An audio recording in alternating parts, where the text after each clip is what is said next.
and Prose podcast. My name is Haley Camarillo, author of Fury and Flame, book 1 of the Witching Hour series, which will be out this October. Today I have with me author J M Wallace, who has the Claiming Elfhame series. Hello, thank you for being on today. Hi, thanks for having me. Of course. So can you tell us a little bit about your series and what you're working on? So Claiming Elfhame is my newest series. Heir of Embers and Ash is book 2, which comes out August 15th. So very, very soon. Yes. It's a fae romantic fantasy series. My first one was very much like off the wall. My first series was like off the wall, just epic fantasy. And then this one, I really was excited to explore like fae. You know, I'm a huge fan of Holly Black, S.J. Maas. So yeah, I dove into a brand new type of fantasy. And I've loved it. It's been really exciting. So that's really awesome. So how many books is the Claiming Elfhame series projected to be, do you think? There will be 3. They'll all be out by the end of the year. That is so exciting. Oh my gosh. So are you currently like, okay, so you're how far are you into book 3, like writing wise right now? 4,000 words. That is to be exact. That's awesome though. That is crazy. I mean, that is awesome. You can pump books out like that. I need to take some tips from you. Well, I think it's kind of anxiety driven because every time I release a book, everybody's like, okay, when's book 2? And okay, I'm still waiting for book 2. And I'm like, I have to get it out now. It has to happen immediately. That's funny.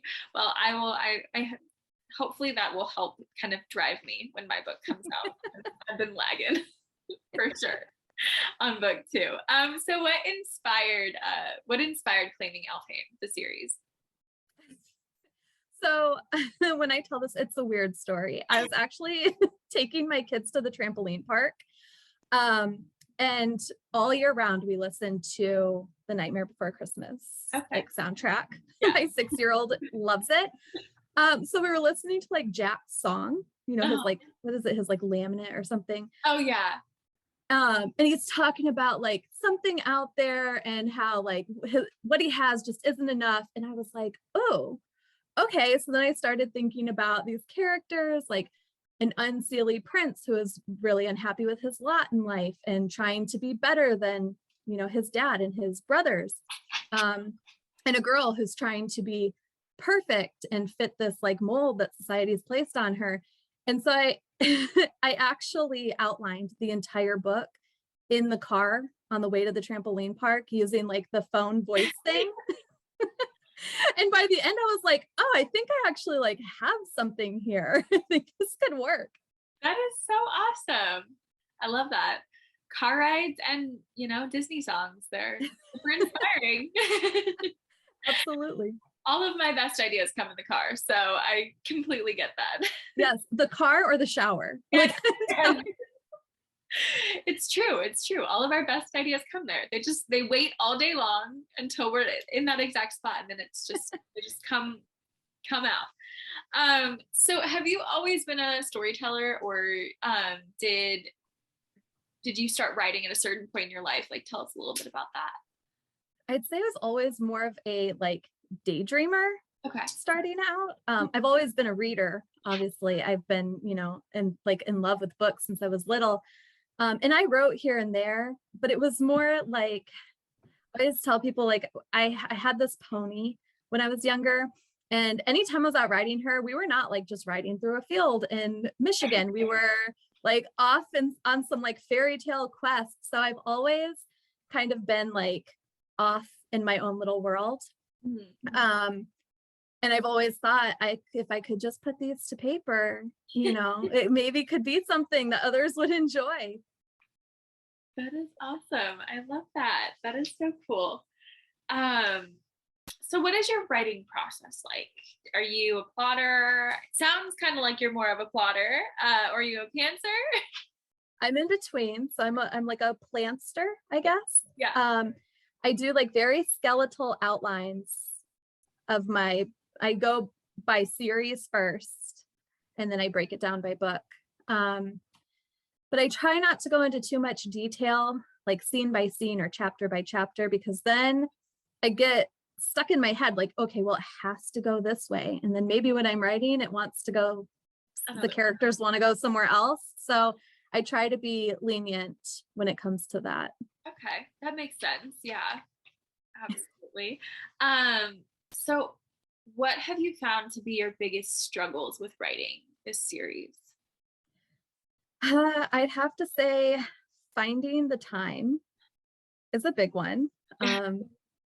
And I know it always feels like you never have enough time to do anything. And I'm a mom of two, so I especially sometimes get that like mom guilt. Yeah. But I've just found ways to make it work. It took some trial and error. Like I thought maybe I can get up early in the morning and write, and like that, I'm not an early bird. So we switched to writing at night. But that was, yeah, honestly, that was my biggest challenge, was kind of finding a way to make it work in my, lifestyle. No, that's totally understandable. I have two kids too, and that's the biggest struggle of all, is trying to find the time. Yeah. Yeah, especially like they're out of school right now for the summer. So I'm really like, yeah, can we all watch a movie and have like 1 hour of quiet time, please? Right. You're like, do we have to go outside again? And do we have to play hide and seek for the 8 millionth time today? But at the time, you're like, you want to appreciate those moments while they're still, like they still want to be around you. They still want to climb all over you and give you hugs and kisses. So right. Yeah. So that usually it results in me just staying up until midnight and drinking a lot of coffee in the morning to keep up with them. So you talked a little bit about how this is your second series. Did you want to tell us a little bit about your first series that you wrote, the epic fantasy? Yeah, so it's called A Legacy of Darkness, and there are 3 to that as well. That one is more of an epic fantasy. There is romance in it because I don't read or write anything without romance. Definitely a slow burn. Okay. And I really did that so quickly because I wanted to publish before I turned 30. Okay. So I put those books out within like 3 months. Oh my like they were put out a month in between. So I really didn't explore the relationship as much as I would have liked to. So this series, it's more of a, I guess, Claiming Elfhame is more of a romantic fantasy than my first one. But the first one, it was so much fun. I had planned that book out since like 2018, since I had my first, or 2015.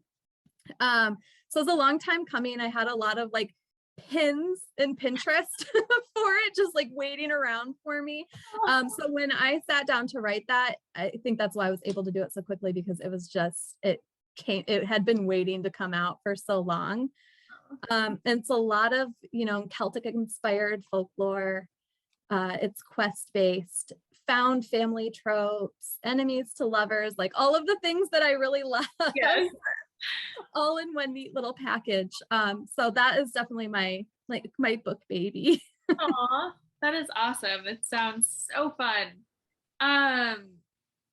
Do you have a favorite character from Claiming Elfhame that you want to share with us? And if you have more than one, that's okay. We can go over them. Well, I mean, the main characters tend to be my favorite, but if I had to pick like a supporting character, I would say Gadriel, and he is one of the princes of the Unseelie Court. But like I said, I'm a huge fan of like found family. So when I have my main characters in this place where she's really lonely and she's, a fish out of water, she's like trying to navigate this new world. And having Gadriel there to kind of help her through that. Like I just love having a friend come in who can support you and push you. And he's kind of just like the best friend that we all need.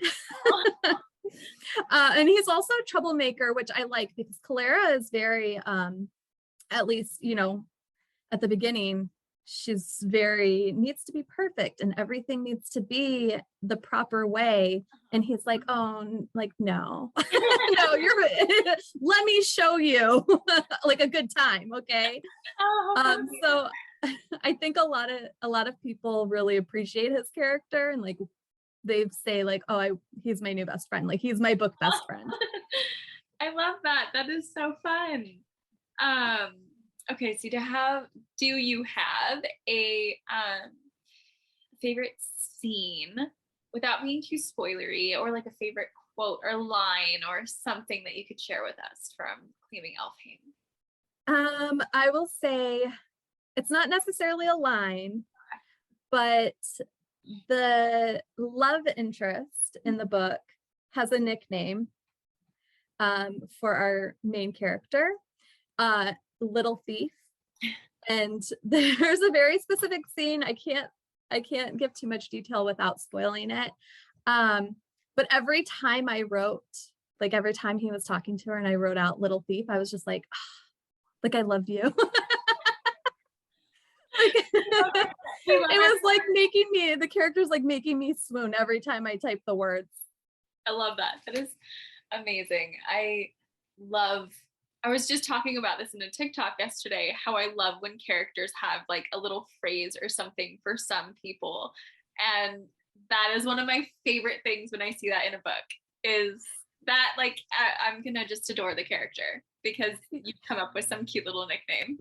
Yes, like something endearing, and especially when it's like kind of not what most people would find endearing. I'd be like, what did you just call me? Like that's kind of rude.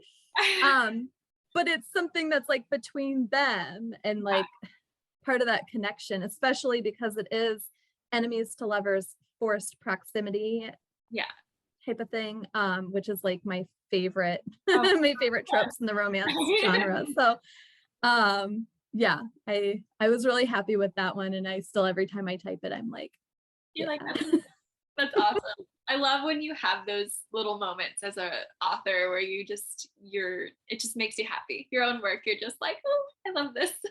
Yes. So I think, let me check. I think we flew through those. So, okay, actually, tell us really quick. So your book is releasing on August 15th, which is coming up here super quick, like 2 weeks. Yeah. So can you tell us like a little tiny bit about that? About the book? Yeah. I mean, about the book itself.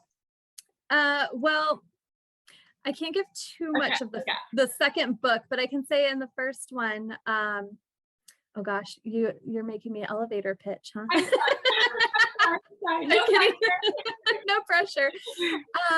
Like I said, it's a fae fantasy, and we have kind of this world divided. We have the mortal realm and then Elfhame.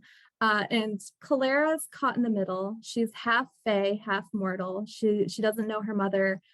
She's been raised by her father, who is Mr. Tough Guy, you know what I mean?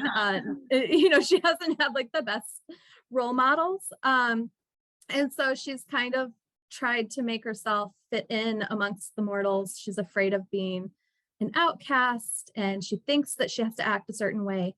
But when her best friend is kidnapped, she finds herself like completely thrown out of her element, and she has to go to Elfhame to save her. And that's where things just get really, really bad, of course. She finds herself in the Unseelie Court, surrounded by the Unseelie princes, who are each vying for the crown. So there's a little bit of like dark fantasy elements in there. I don't want to say it gets too dark, but it's definitely for mature audiences. There's, you know, some elements of violence and language. And I will say that book one is a slow burn. Book two, I finally give everyone the spice that they've been asking for. That is awesome. I know everyone wants their spice. Yes, and I was so scared to write it with my first series, A Legacy of Darkness. So we went sort of like fade to black with that. And everyone's like, no, next time we need it all. So I got through my fear. I always told everyone that the idea of like writing spice or smut felt like I would be like sexting everyone I ever knew. So I really wasn't comfortable for a long time. And then finally I was like, all right, we're going to try it out. And we're just going to see like what my beta readers say. Yeah. And they liked it. So now I'm feeling confident and I'm just like, okay, mom, dad, skip chapter, whatever. Just right, you're like, don't read this part. That is awesome. Well, that is very exciting. I'm so excited for you. I can't wait to pick up a copy. And thank you again so much for being on today and talking about your books and your series, a little bit about yourself. Like I said, I cannot wait until August 15th. Oh, thank you. Thanks for having me on. Of course. And thank you guys for watching the Witches and Prose podcast. We will